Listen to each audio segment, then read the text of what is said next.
Congresswoman Madeleine Dean. Thank you, Congresswoman, for sticking around. I really appreciate it. I would like, if we could, to pick back up where the conversation was that we were having about the House Judiciary Committee, because the question at hand is, did Matthew Whitaker, the former acting attorney general, did he have conversations with President Trump about Michael Cohen's criminal case? And my question at its heart, after the bit of confusing statements coming out from the top leaders of the committee from yesterday, do you think there were conversations between Matt Whitaker and the president about Michael Cohen's case at the end of the day?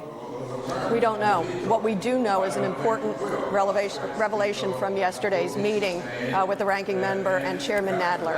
Acting Attorney General Whitaker, in his testimony before the full committee, when pressed, said no, he had not spoken with the president about the Cohen investigation. Also, when pressed, he said no, he had not been talked to about the Southern District of New York. We wanted clarity, so the chairman and the ranking member and others had Acting Attorney General, now former Acting Attorney General, in yesterday, and what happened was he walked that back.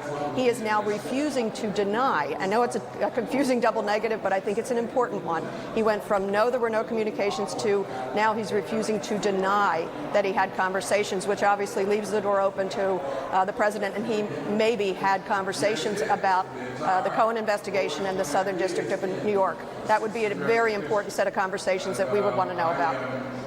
And it sounds like, what's the next step with that you'd like to see happen? Well, we're going to continue our robust oversight. You saw that we rolled out a week ago documents requests from 81 persons or entities. We have a really important constitutional oversight role to do to collect the facts, data, before jumping to any conclusions. I'm a lawyer by training, and I really like to be guided by actual evidence, facts, and data. So we're going to continue robust oversight and find out, was the president acting to obstruct justice? Was the president acting to abuse his power? Was the president acting in self-interest instead of the American people's interest? The American people have a right to know. We're going to continue robust investigation there and oversight, but know that we're also doing substantive work. I know that people are paying an awful lot of attention to the notion of impeachment or not, but know that we're also doing important work. We just passed today a resolution to make sure we have transparency of the Mueller report.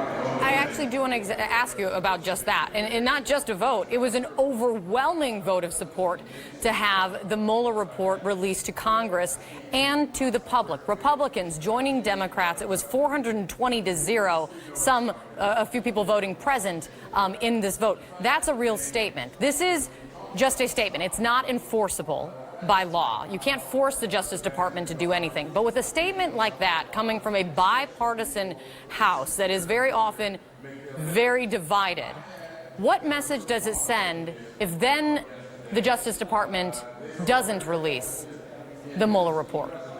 I think the American public will be very upset.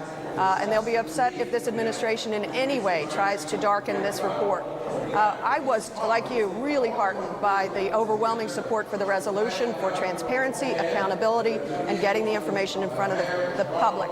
And that compares with another pattern. You see that the Senate is going to take up our bill that would stop the emergency declaration by the president.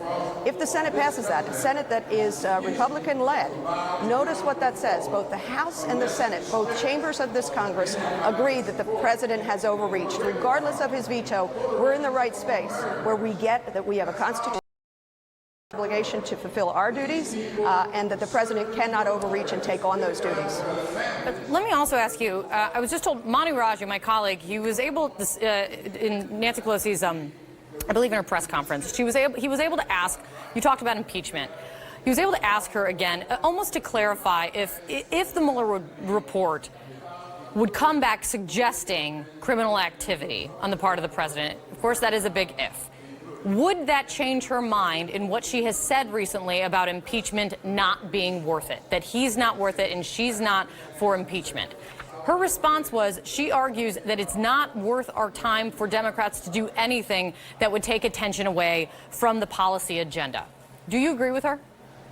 What I agree with is really what she's saying is we need to do our job. As I said, Judiciary has 81 requests for documents out. We have hearing after hearing that we will be scheduling to get at the facts and the evidence.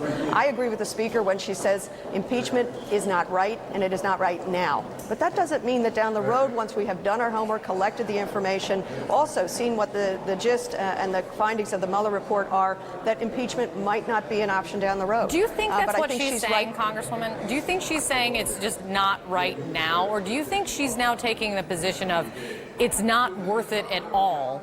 It's not worth it. It's not worth it. I mean, she said in that interview to the Washington Post, I'm going to tell you news right now that I haven't told anybody. I'm not for impeachment. Well, and she's operating with the facts and the information that she has now.